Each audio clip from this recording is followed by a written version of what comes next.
Hi, everybody, and welcome to another episode of the Mental Toughness and Body Show. Today, we're going to talk about how a slight shift in the way you view business can completely explode your success.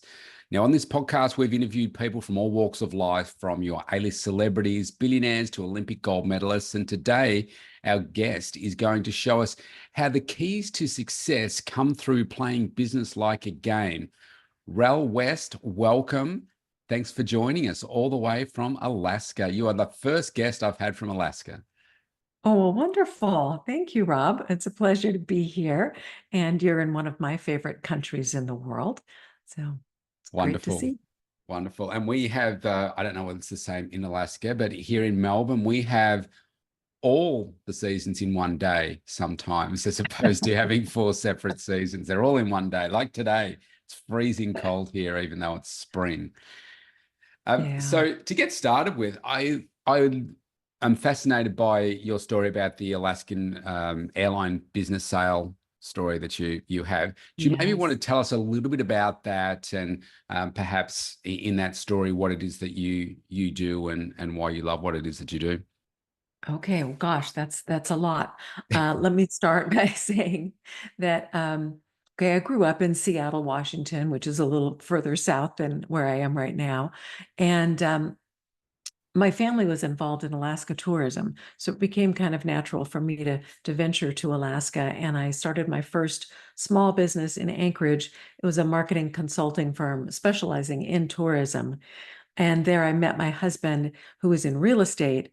And to make this story a little bit shorter, uh, he started promoting the rentals of condos that were owned by Alaskans and approached tourism from that viewpoint. And I said, "Oh, that's not the way we do it in tourism."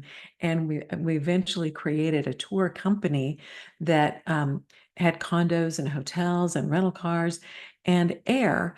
And when we ran into a situation, um, a few years into the life of the company where the regularly scheduled air service ceased to exist, the airline pulled out of the market, and we had no way to get our people from Alaska to Hawaii to enjoy their vacation.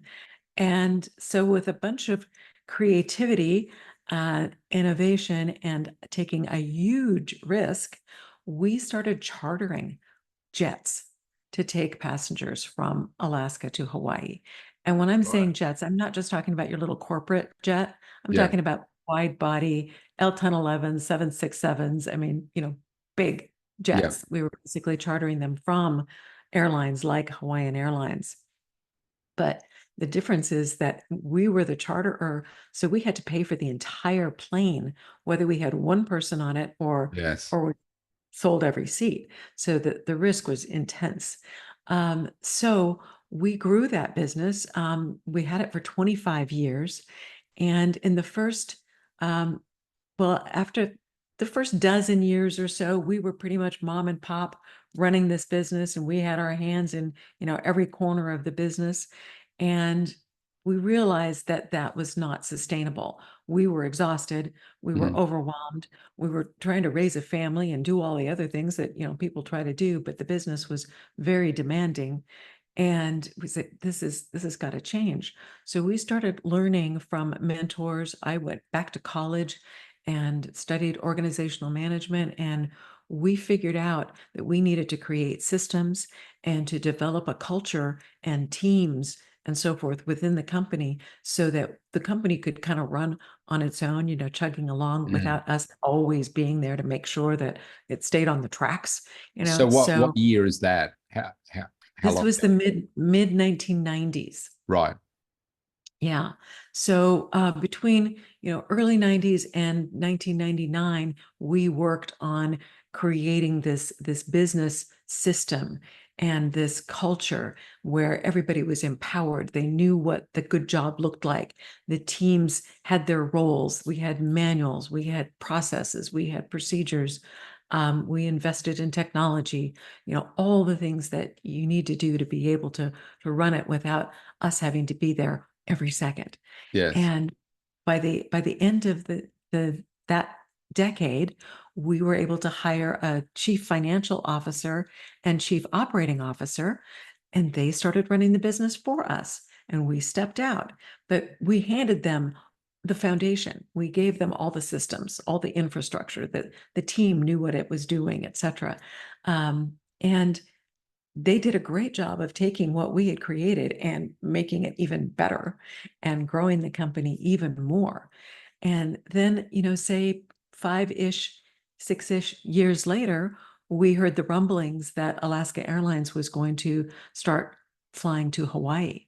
And we had already competed with big airlines like Northwest Airlines and Hawaiian Airlines, and we had won, and we were doing a great job, and we had lots of loyalty in the Alaska market, and we kind of owned that market. And we were a bit of a monopoly in that market as well, as far as going to Hawaii.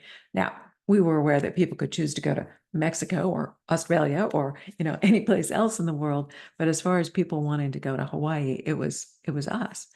However, we also were smart enough to realize that Alaska Airlines pockets were a bit deeper than ours. So if we got into a fare war with Alaska Airlines and competing head You're to going to head, lose. Yeah. Chances are. Yeah. So we figured out the best thing to do would be, instead of us all losing money at this, game, we would convince Alaska Airlines that they should buy the market from us instead of trying to win it.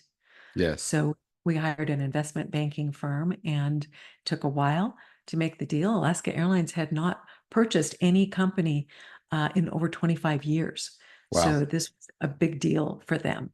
And we were very pleased that it came to fruition, and we, handed our business over to them in early 2008.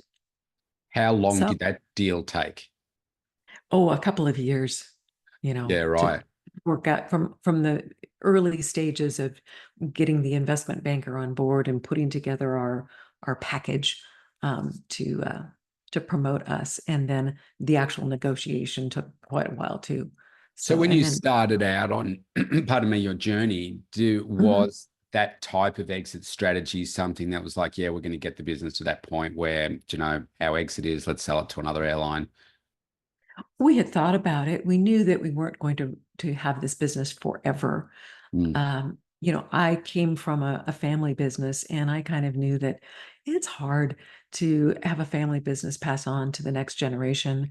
We didn't Yes. think our daughters were, It's a lot of interested. pressure on the next generation if you like, Oh, if they're like, that's oh, not really their geez. skill set or what they want to do. There is. And I worked for the family company early in my career, and I was in my mid-20s when I said, yeah, I'm out. You know, Yes. that's when I moved to Alaska from Seattle, and, just went out on my own. But so we knew that the exit was going to be something. We didn't know who was going to buy the company. And we had offers from other companies like native corporations and, other businesses. But the thing that just made the most sense really Yes. was for Alaska Airlines to buy us. And, they wanted the Alaska Hawaii market, and we just, kind of handed it to them on a platter. So And then what's that thinking process? So that's 2008, you said? yes, the 2000. deal closed in early 2008. Yeah. So I guess at that point, is it mixed feelings? It's like, Hmm. phew, we've done that. That's a load off, but like what now? Or did you already Yes. know that, look, I'm going to go into consulting, or did you feel a little bit lost? You've gone from, you're so under the pump, and now that all stops. Like Yeah. what's that process like for you? Oh, well, that's an excellent question. And it was a bit different for me than for my husband. Mm. I was quite involved in a lot of nonprofit activities. I was chair of the board of a nonprofit, private school, and Is he still lots of doing other the real things. estate side of things? Well, he's not selling real estate anymore, but we've been Right. investing in real estate Okay. since the early 1990s. Yep. So that's still a part of the picture. But I think for him, it was a bit more of like, oh, this must be a good time to retire. But he didn't really want to retire. We were still a Because bit what sort of young. ages are you at that point? Uh, oh, 50s. Right. They in our said too business. early, though, isn't it? Yeah, Yeah, being so yeah, busy and active. yeah. And actually, a year or two before the deal actually consummated with Alaska Airlines, we were trying to figure out a way to keep our ohana together. Ohana means family in Hawaiian, Okay. and our Quick. team was our family, Mm, and we hated the idea of just closing the doors and saying bye, you know, good luck. And so we were trying to figure out another product, another way to use the infrastructure that we had. We had office space that we owned. We had the computer reservation system. We had all of this going for us. So what else could we do that wouldn't be competitive? Because obviously yes. Alaska Airlines would not want us to compete with them.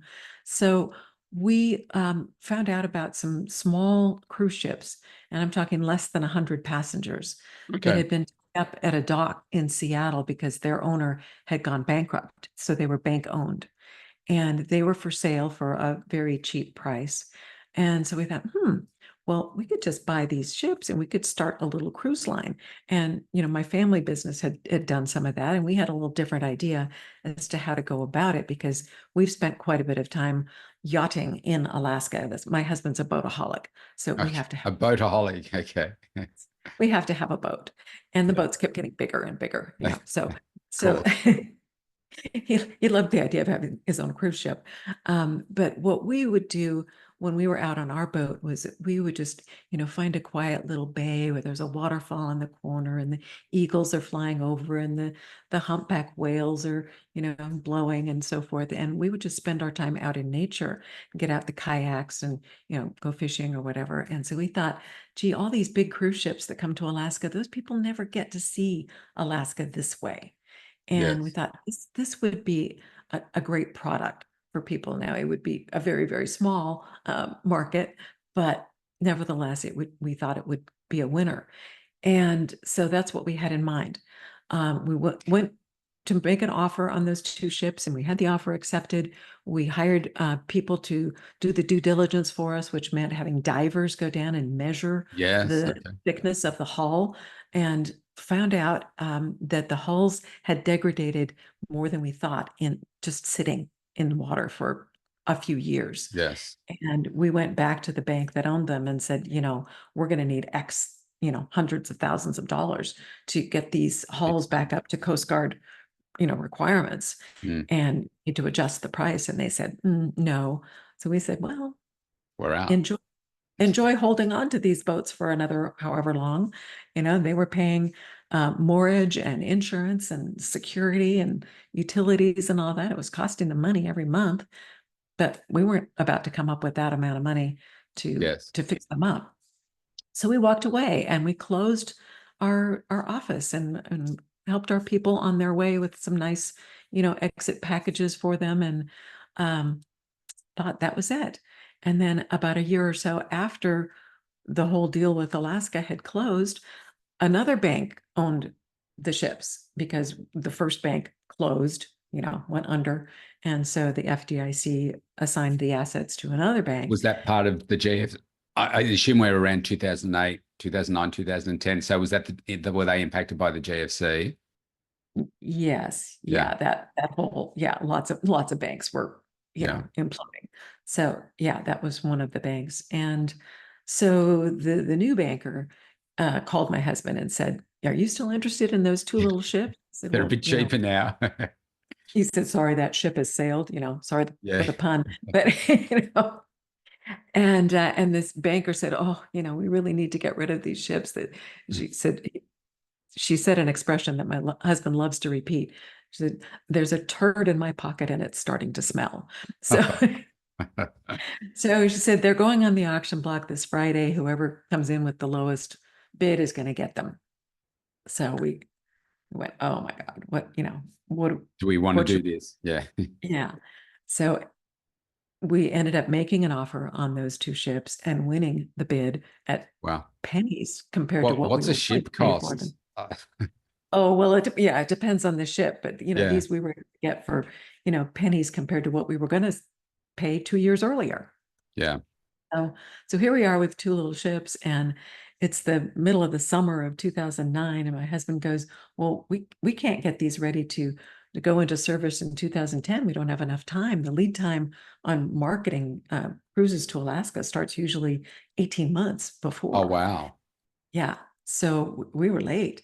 So I said, but it doesn't really matter because they're so cheap. We can afford to just let them sit for a while and we'll put them in the market in 2011. So that's what we did. And we found a cruise line who was already operating with even smaller ships and they were growing. So we said, how would you like to have these two ships added to your fleet? And you operate them, we'll fix them up, we'll put the money into them to get them cruise worthy again because they were kind of a mess just Yeah, sitting I at can the imagine. dock Yeah. a couple of years. Ooh. So that's what we did, and we chartered the vessels to them. So we were kind of on the other end of a charter this time, and they were paying us a monthly amount, whether they used the ships or not. Yes. And then a year or so later, another cruise line went bankrupt, and we bought three more ships from, Wow. again, at a discounted price, put money into fixing those up and got them ready. And the same cruise line, its name of it is Uncruise Adventures. I highly recommend them. And so they started operating all five of our ships. Wow. And yeah, so by 2011, we had all these ships operating in Alaska, Mexico, on the Columbia River in Washington and Oregon. And that was great. And it went on for about 10 years. And we gradually sold one ship after another to the cruise line as they could afford to buy them from us.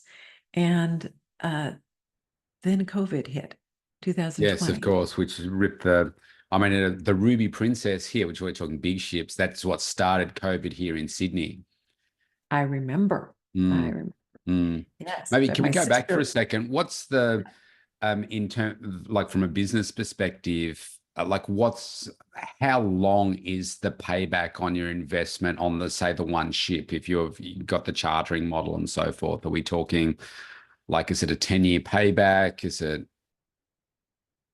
I will just say that we did very well. So okay? it wasn't, we didn't calculate it in terms of the number of years, but the way that the lease was structured, we were getting paid a percentage of what we were putting into the vessels.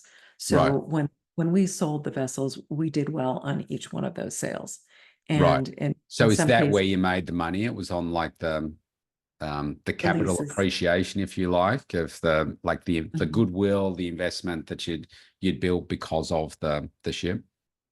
Yeah, the money we poured into the ships to make them look nice again, and we were being paid the lease rate. And then when we sold the ship, we were made whole in terms of everything that we had put in, plus Yeah. a reasonable profit. So then fast forward, you've still got some ships when COVID hits, do you? We had one Wow, left. lucky. And yeah, in March of 2020, we were at our home in Maui and got a phone call saying, the ship is tied up at the dock. They're not going to let us operate it. Yeah, there's no way. I mean, Canada closed down. You can't get anybody to Alaska on a ship. And really all the ports in Alaska were closed too, all over the world. Yes, In fact, my sister was on a cruise ship in Perth when that happened and she got stuck there. So yes, in yeah, Australia. But anyway, so that last ship was tied up for a couple of years, yeah. and that cruise line struggled. Some cruise lines didn't make it They're through only COVID. starting to recover now, aren't they? Yes, yes. And it made it though. And, we did sell that last ship to them. And of course, with allowances for the fact that it wasn't making any money. So, that one wasn't as profitable for us, but it was the right thing to do.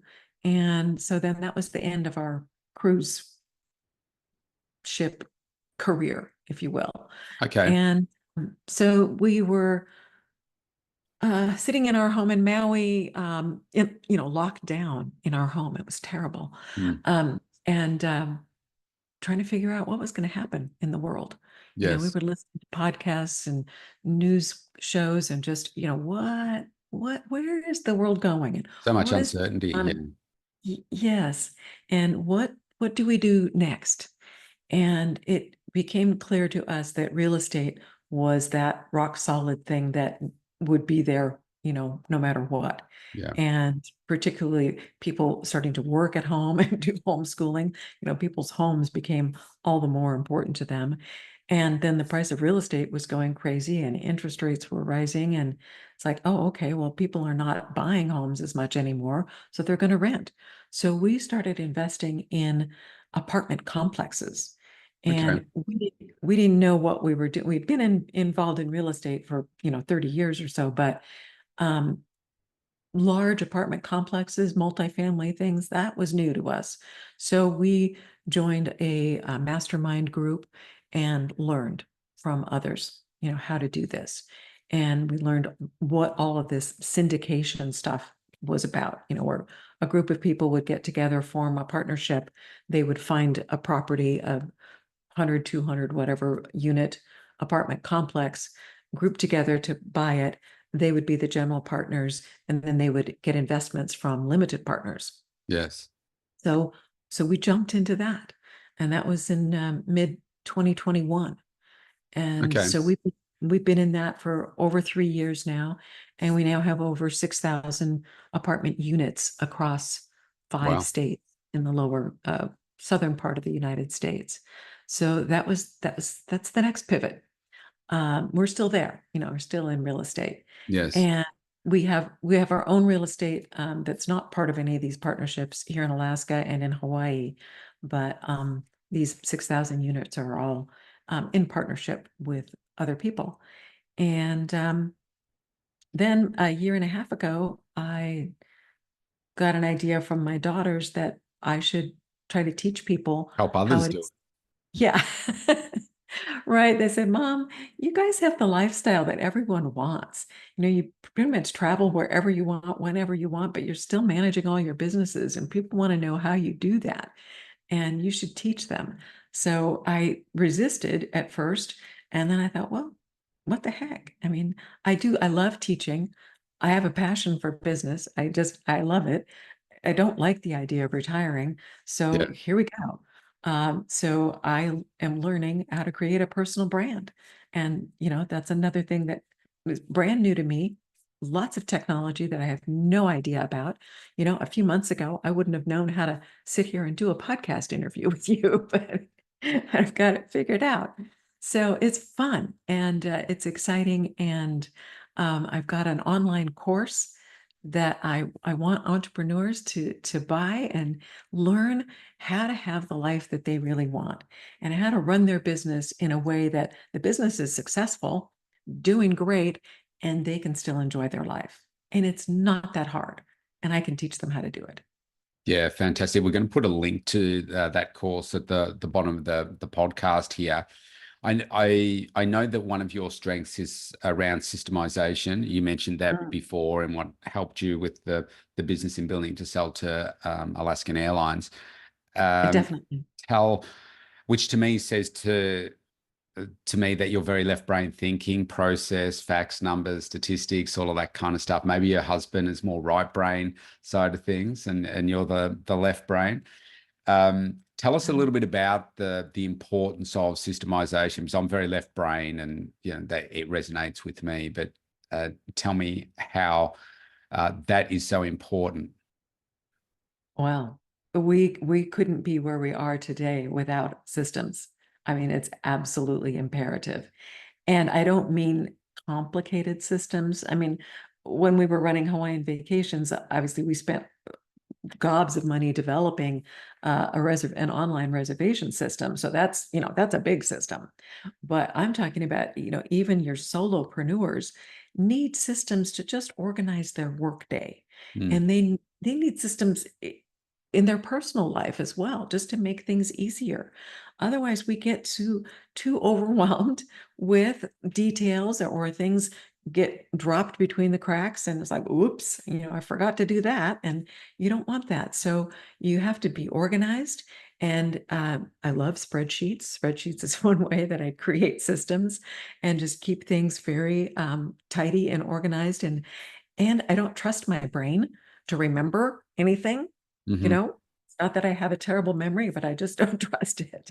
So I trust uh, apps that I use or other systems that I create to put those reminders out there and make sure that everything is taken care of, whether it's paying bills, paying taxes, you name it. There's things that have to happen at a certain time, and you just got to get that organized into a system and an automated kind of process that flows. And we now have it. So, I mean, we have properties here in Sitka, we have properties in Hawaii, and we manage all of that from wherever we are in the world. Yes. That's because we have the systems. And part of the systems is creating the ability to track your data. You need to know, like in our apartments, who's got what leases, when are they expiring, what's Yeah. the rate, the rental rate, who's paid their rent, have they paid on time, do we need to do the late fee thing? I mean, you have to have a system, otherwise you'd go crazy with trying to keep Yeah. track of all those details. So Yes. we've got it all figured out. We've got written procedures. I have a property manager. When she started, I just gave her a written manual. This is the property management manual. This is what happens when somebody rents an apartment. This is what you do. This is the checklist when they move in. This is the checklist when they move out. These are all the pieces that have to be in place. And that's how you do it. Yeah. And so it's everything. And as I've been putting this course together, it's amazing that there's, of course, obviously many, many more technology opportunities out there than ever. Yes. Apps and software that can help organize just about anything. In Yes. fact, I just had somebody help me put an AI device on my email inbox to help sort my emails for me so that I don't have to do that. I mean, Yeah. it's, that's just one little system. Yeah. Yeah. So true.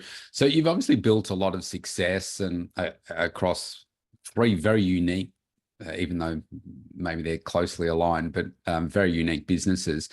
And I don't think there's any success without failure. So can you think of a time, say a big failure that you had that you're happy to share, and what you learned from that and how that helped you then go forward and build some success.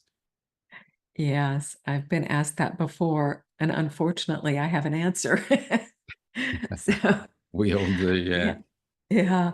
So, yeah, there've been mistakes, there've been failures, and I would say the biggest one that I made was probably it's over 20 years ago now. I wanted a piece of real estate and got all excited about this piece of property, but it happened to be a motel and an RV park in Anchorage, Alaska. And I thought, oh, I can run a motel and RV park. That's no problem. And that was true. I could do that. But what I didn't do is do enough homework about the market. And I didn't find out until it was too late that there were about a half a dozen major hotel chains that were just moving into Anchorage about the same time we bought this motel. Right. And this was an older property, and there's no way it could compete with a brand new, big box hotel chain, Hilton or Marriott or whatever. And so here we are with this lovely piece of real estate, but it just couldn't make any money. Yes. And and I employed all the systems, I created the teams, the culture, all that kind of stuff, but it just wasn't enough to overcome the three strikes against you because you've got this older property and it just doesn't look as nice or feel as nice as the one Yes. down the road. Yes. So, yeah. So I struggled with it for many, many years longer than I should have, really, and finally decided, you know what, it's time to just cut the losses and say goodbye. So we sold it. And thankfully, we sold it before COVID. We in fact we sold it in the summer of 2019. Hmm. Like, oh, that was a good thing. That was a good thing, yeah. So Yeah. if systems are your superpower, what would you say your kryptonite is? Uh, Probably like social media. Yeah, I I have a hard time with doing all the things that I know that I'm supposed to do to have a presence on social media. And it's maybe it's generational, I don't know, but I've been told I need to just, you know, pick up my phone and record myself talking and gibbering away, and I have a real hard time doing that.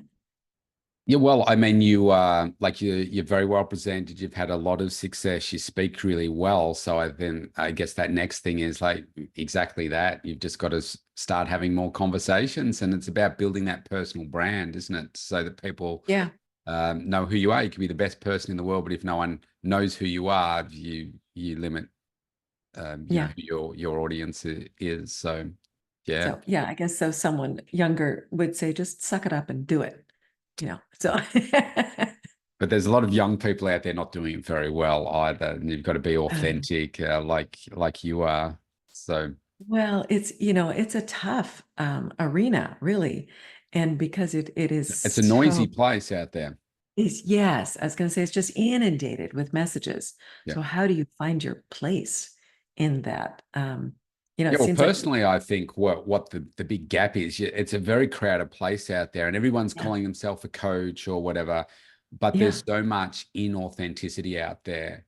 And I think, spend 5 minutes with you, you can see that, well, you're not faking your success. You've got the results. So many people fake what it is that they've done and what they're great at. And I find that really annoying, and showing off what they have and all that. It's like the people that are truly successful, they don't show off their cars, their houses, their jets, their watches, all that kind of stuff. They just don't, because there's no need to. yeah, yeah. And so I think that's what I find in the space where I spend most of my time is around the health, wellness, fitness, nutrition, mindset sort of space. And Mhm. there's so many people out there that do it very differently to me, and that's fine. But it's a horrible place where in the industry that I work, it's horrible. Like there's so much toxicity around it, and Mm. there's so much fakeness around it. Yeah, and, Now, and that's a shame. It's supposed to be about health and that's wellness. right. Now, if I was a 6 foot blonde, gorgeous woman, then that seems to say to people, if they want to promote themselves, then the more they make themselves up and remove more clothes and do exercises and the cameras behind them kind of thing, then they seem to be happy with the number of likes and everything that they get. And Mm. it's like, okay, there's no real value in that. That just turns into a perv fest rather than, are you authentically helping people improve their lives? Well, I think that's the point that I wanted to make, is that it's really, is it about getting the attention, or Mm, is it about making a difference? yeah. And I'd rather make a difference in people's lives, and I want to share how it is that they can manage their business and have some time to enjoy their life and their kids and their Yes. their friends, their families, and Yes. travel. I Yeah. love traveling. It probably should be my middle name, but anyway, but the health and wellness thing, that's another thing that when I was up to my eyeballs in my business, I was not healthy. I was, Yeah. overweight and very out of shape, and it was bad, cholesterol, all those Mm. things. And because I've been able to create these systems and use the leverage and use all the other tools that I've learned, I now have the time to go to the gym on a regular basis and, eat healthily and do all the things that allow me to be vibrant and alive and, physically active. And that's an important part of life. That's one of my big challenges in working with entrepreneurs, business owners. I find that they survive a lot on adrenaline rather Mm, than real energy, like which is coming from your health.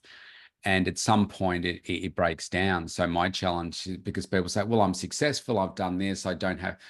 My health is been okay up to now. So why do I have to do it now? I've had all the success, and I have to convince them that, well, you could be more successful.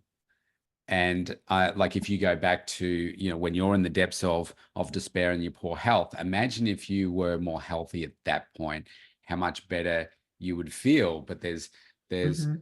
I don't think it's about work-life balance. It's about where you put your energy, because if you're a business owner, you know that you're working more hours than anyone that's an employee. even anyone that's an executive, because it's your baby and you want to make it work and so forth. But if you can not lose that connection with how important your health and wellness is, then you just get better outcomes. As I'm sure you're feeling now, how much better it feels to be healthy and know that you're looking after yourself in the best way. And I think the older that we get, we need to double down more and more on our health rather than say, well, I'm old now, what's it matter? Well, absolutely. I think that was part of the thing for me is that I was, getting older and getting into my 50s and so forth. And I was like, ooh, and I have grandkids now. I Mm, want to be able to play with them and that's right. be around to watch them get married and have kids and so forth. And so it's very important to me to stay as healthy and not just healthy, but, vibrant and Yeah, energetic and exactly. strong, Yeah. you know. So yeah, I think one of the messages that I want to impart is yes, about the business and the systems and all that, and that's great. But I think another big message that I have to share is it doesn't matter how old you are. You can still do whatever you want to do. Just Yes. go for it. Yes. Don't let age or anything else hold you back. And, you know, you don't have to slow down just because you get another, digit or two. Yeah, I agree. I Yeah. agree. Second last question, Ral. What would you say is the best advice you've ever received? Oh, the best advice I've ever received. Goodness. Well, so much because I've had mentors for years and years and years. In fact, we started studying with Robert Kiyosaki back in the 1980s before he wrote Rich Dad, Poor Dad. And I think that the main thing that we learned from him is how important mindset is. Mm, And, there were many, many pieces of advice that were so valuable that helped us. But, if you don't think like a successful person, and if you don't have the faith in yourself and the confidence, you're not going to make it. I think too many people approach the challenges and the risks that are out there with, oh, I can't do that. yeah. Oh, yeah, that's not me. And so I think, you know, being brave and trusting yourself and just go for it. You know, that's that's everything. So I guess you could wrap that up in mindset. Yeah. Well said. Well said. You've added a lot of value here. I've really enjoyed this conversation.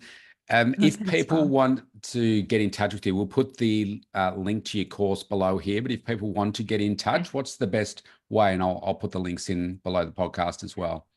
Well, I'm on Facebook and LinkedIn, and my website is www.ralwest.com. So it's RALWEST.com. And they can message me there or through any of the social media outlets, well, Facebook, Instagram, LinkedIn. And Look at you yeah, go. I'd Won't be long love to. before you're doing videos on TikTok. Well, you never know. But yeah, I'd love to have people reach out and just really want to share everything I can to help people have a better life. Yeah, fantastic. I think you're just a great example of the mindset, systemization, how you can take a vision for something and apply it across different businesses. And now you're doing real Mhm. estate. Now you're doing coaching of people and small businesses as well, sharing how you've done it to help others do it. It's a little bit like me. I love my background is I was a chartered accountant, did that for 19 years and realized Mhm. that I could have a greater impact on humanity by helping people with their mindset and their health and fitness and so forth. And that's Wonderful. so much more rewarding for me. And I think that's what you're now doing. I love the fact that age is not a barrier. And you don't want to retire. You just want to keep on going and adding value. Because I think as soon as you retire, you start to die. And when you've been an entrepreneur as long as Yeah. you have, you just want to keep adding value to people. So well done to you. Congratulations on all your success. This has been a really great interview. I know we could keep going for hours, but thank you so much for joining me on the show today. Thanks, Rob. It was great to meet you. And again, I love Australia. So it's fun being there through you. Thank you.